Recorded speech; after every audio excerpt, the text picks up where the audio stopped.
Hey, sloth dear. Please look over anchor. It's my turn today.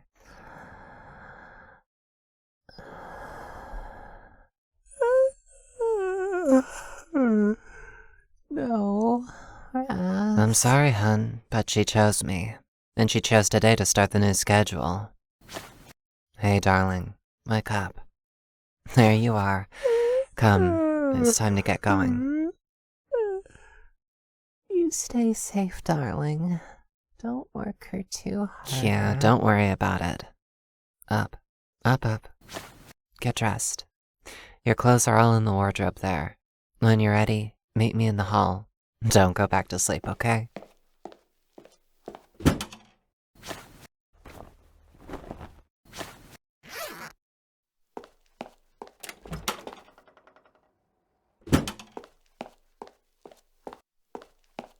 Hey there, dear.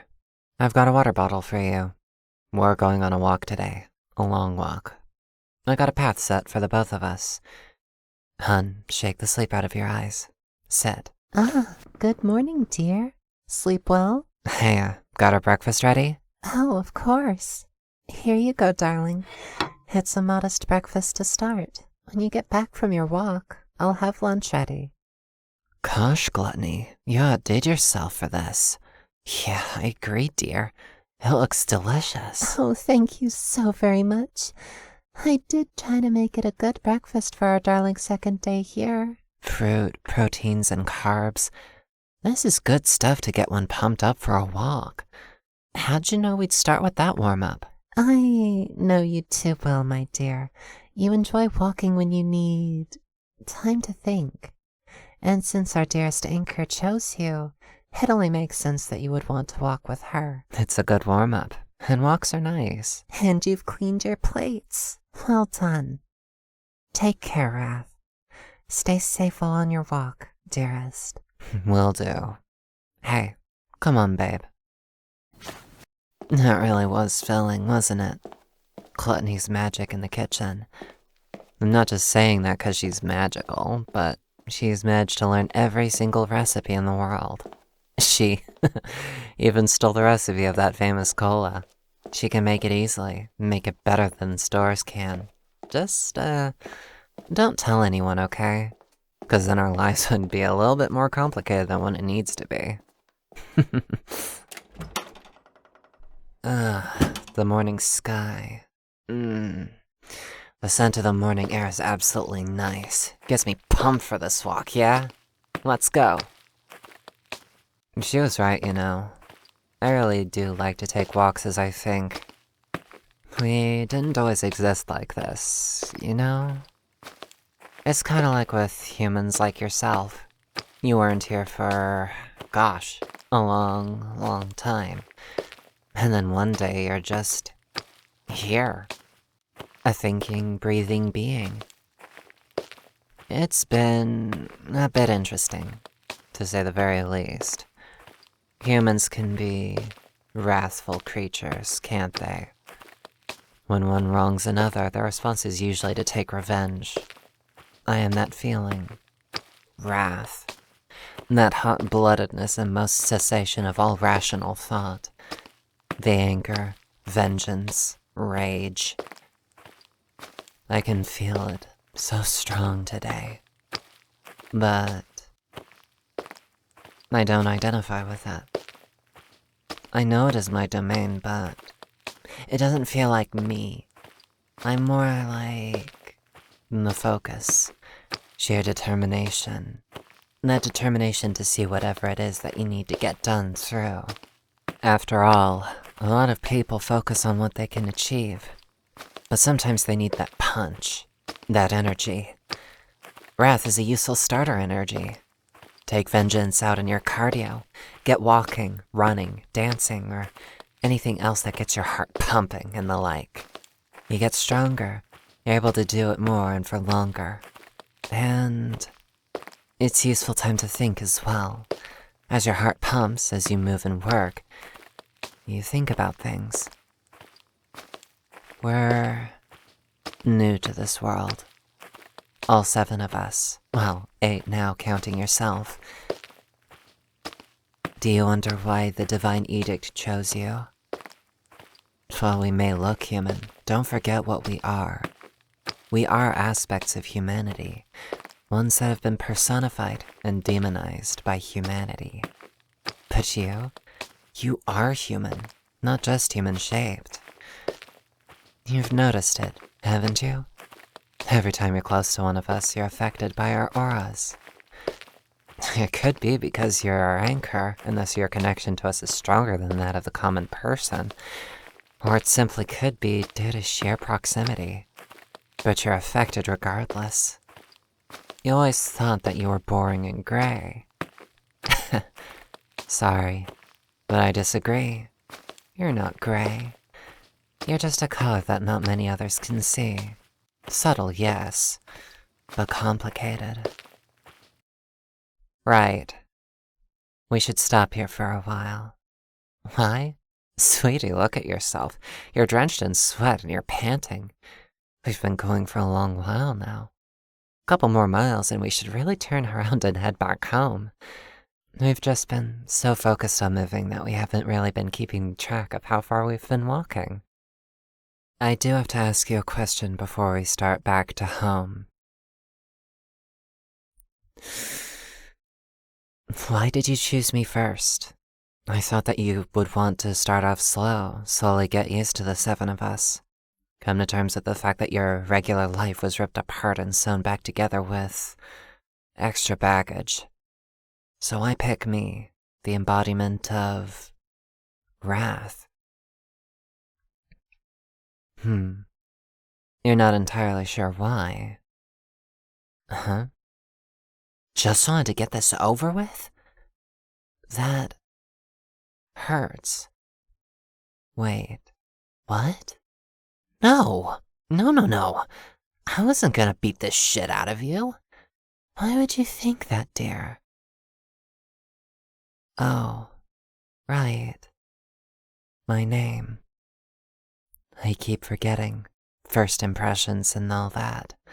Your very first interaction with me was when I slapped Greed. I completely understand how you'd think that I'd do similar, but you have my word, dear, that I'm not like that. Not typically, anyways. Greed does get under my skin a lot.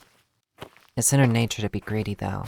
Her name, her nature, what feelings she was created under. She's felt specific pressures. Try talking with her. Dear, have you looked at the 2 of us? Truly just looked at the 2 of us standing side by side? Where would we even start? We just don't get along. At all. If we tried talking to each other again, we'd probably just end up at each other's throats. I suppose you're right. We are going to be living under the same roof together now that you're here with us. So it makes sense that I'd have to try to get along with everyone else. Not just sloth and gluttony. Why do I dislike her? Oh, greed? Well... it's complicated.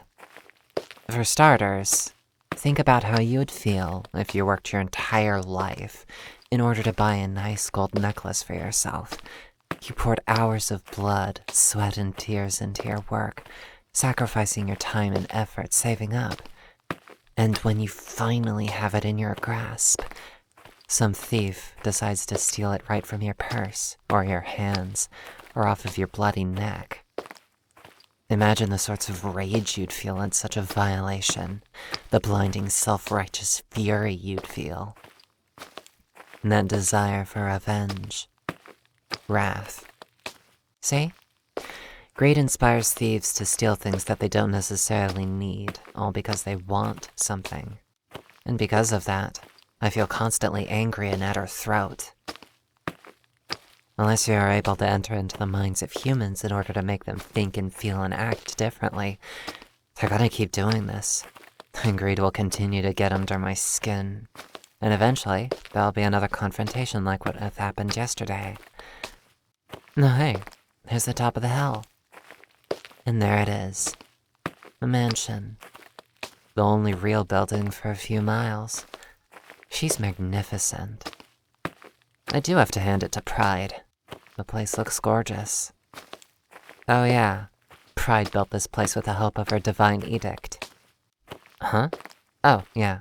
The divine edict allows the person using it to do a specific action.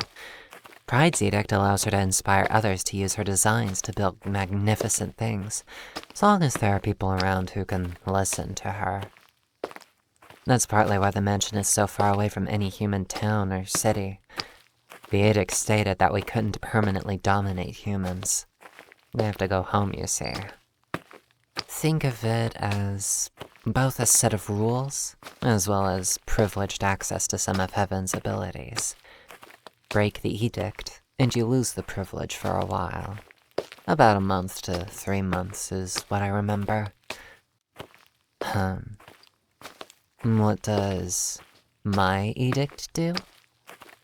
Well, I use it to engender feelings of, well, wrath. Whereas pride can make people imagine things to be prideful of, it can only make humans feel angry and purposeful. The most harmless thing I've ever done was make a group of humans work out for about 5 hours straight. That didn't sound like a lot at first until the groans started. But that group got fit after a while. Some of them still keep at it. But I've also started wars and minor conflicts, caused groups to march for peace and order. Now I think on it, I guess there have been a few times my edict came in handy, but mostly, it just causes people to fight.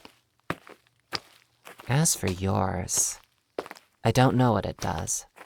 You're a human, and you don't normally have access to the magic, so a divine edict is something completely alien to you. You'll have to get used to it. Right. In we go. Welcome home, darlings. Knock it off, Lust. What's with the outfit? No. And just look at what you're wearing. Both of you. Rose, dear, you're wearing sporty shorts and a tank top, and you look good in it, don't you? This actually has purpose to it.